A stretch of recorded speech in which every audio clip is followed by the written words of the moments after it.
Hello everybody and welcome back to the channel. My name is the Prince of FNAF, and if you're new here, please consider subscribing, and also be sure to hit that notification bell.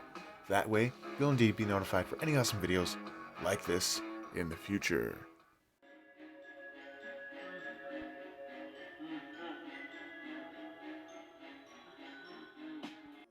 Before we get started, I just want to make a disclaimer. For any of the fan art and fan renders I use in tonight's video, I just want to give full, undisputed credit to the creators, whoever they may be. You know who you are. And with that being said, let's break down not every human character, but just human characters within the FNAF franchise. And I think the best place to start is with the Afton family. The family consists of William Afton, Mike Afton, Elizabeth Afton, the crying child, and an unknown and unnamed wife. This is the family of the series villain, William Afton, who was, up until this point, only known as the Purple Guy for his sprite in Five Nights at Freddy's 2. William Afton was a very sadistic and disturbed individual. Even before he kills, he is described as being very strange and odd. Even in the Five Nights at Freddy's novel trilogy, Charlie, and even the book itself, describes him as looking very worn out, very weak, probably due to mental illness, and he talks in a very calm, collected, and eerily calculating way. Elizabeth was the first child to unintentionally die to one of William's creations, Circus Baby. And because of Circus Baby killing Elizabeth, Elizabeth began to haunt the body of Circus Baby, which is quite a creepy concept. The next thing that went down was the crying child and Michael Afton. Now, because he didn't want to lose any more of his children, he devised a plan to create animatronics with illusion discs to make them more ferocious and more fearsome in the eyes of his youngest son. So what he did was he did the unthinkable. He devised a plan to create robotic monsters that would terrify his child at night, so that his child wouldn't even dare go to the pizzeria that they were planning to have his party at. And when he did go to the pizzeria for his birthday, he would never want to go back, thus making him safe. However, things went wrong when his brother went and messed all that up by having him taken to the Fredbear animatronic at Fredbear's Family Diner. And because Fredbear is a spring-lock suit, the tears of this quite frightened young child caused the locks to snap, crushing the child's head in the animatronic bear's jaws, killing him instantly. It's not clear what happened after that, but rest assured, it's probably known that William probably went into depression and probably went kind of psyche, trying to protect his one remaining son, who we know went on to work at one of the Freddy Fazbear's pizza locations. It's not made very clear what happened to Mrs. Afton, whether she found out what he was doing and left him for that, or if she committed suicide, not being able to move on from the horrible things her husband had done. But it's led many people to believe that she did in fact die and went on to possess the Ballora animatronic from Circus Baby's Pizza World. As Ballora has often been characterized as being very motherly, people just assume that she went on to possess that animatronic. Alright, next we're going to talk about characters within the original Five Nights at Freddy's novel trilogy. Now, I'm going to be mainly focusing on characters like Charlie and John and Clay Burke and Jessica, because these characters actually have significant roles throughout the stories. And I'm not going to say that Charlie's other friends don't have their own roles to play. It's just they're not memorable enough. They're just kind of side characters that just kind of wander around with the main crew. And just make jokes and, act scared whenever things go down.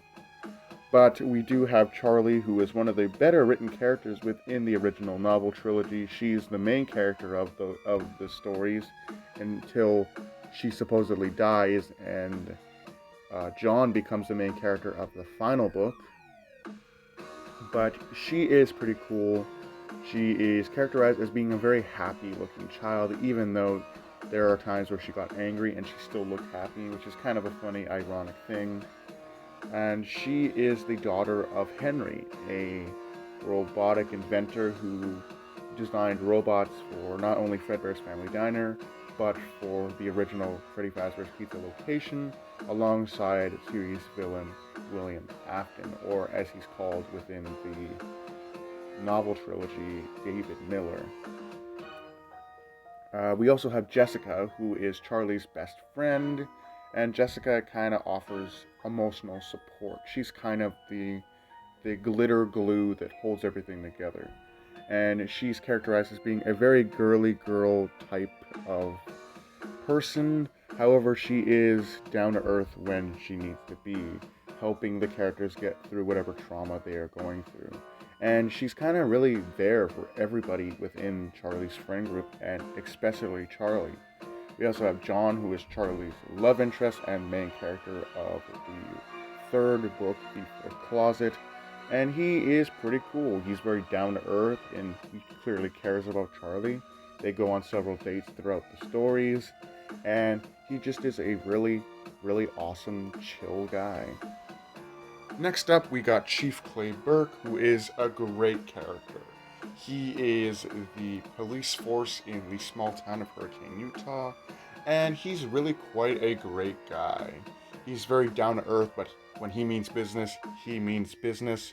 He's actually the father of one of Charlie's best friends within the novel trilogy, and he's an altogether great guy. He looks out for the kids and wants them to succeed, but he also knows what he has to do. He has a job to do, and sometimes, even begrudgingly, he fulfills that job.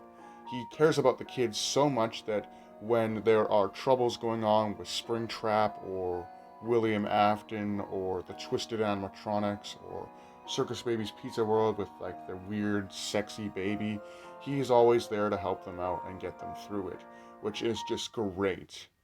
I love this guy because he's just such an awesome dad, as well as a great police officer, and just a really friendly guy. And I hope to God that someday we get a physical version of this guy in a game or something. And finally, brings us to our last spot, Vanessa and Gregory. This is getting quite long, but that's how you play the game sometimes.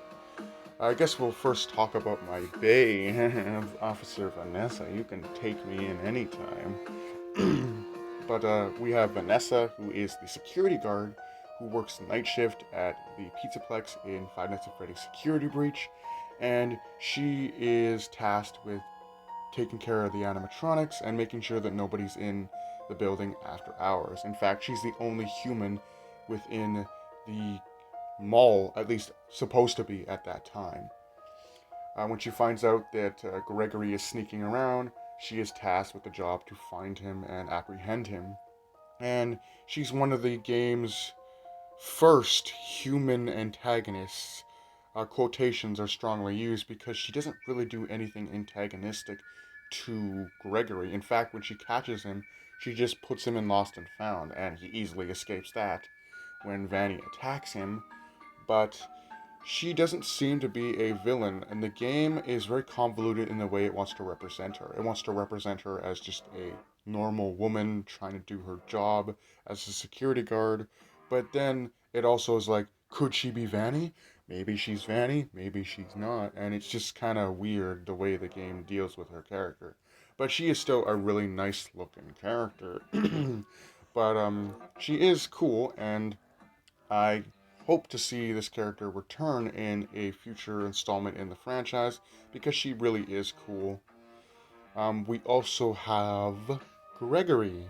Gregory is the main character you play with in Five Nights at Freddy's Security Breach. He is a small, what seems to be between 8 to 12-year-old boy who gets stuck in the pizzeria or the pizzaplex during closing time and is unable to escape until 6 a.m. So he teams up with Freddy as they explore and go on adventures through the pizzaplex and hold out until 6 a.m., where he can escape.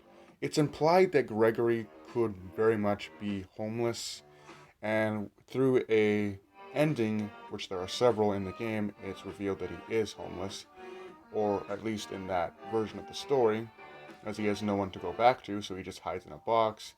But also through some cut dialogue, it's revealed that he might actually stay in the pizzeria or the pizzaplex during the day, because Freddy mentions that he has collected a lot of toys over the years and that he could use some of them in their plan, which is very interesting and again leads you into that he's homeless type of story, which is quite sad, and we want only the best for our little boy Gregory. He's so precious. But let me know what you guys thought about tonight's video. I'm sorry I couldn't talk about every single human within the Five Nights at Freddy's franchise, but I'm pretty sure I talked about the most significant ones. But with that being said, hope you guys enjoyed. Do take care and have a great night.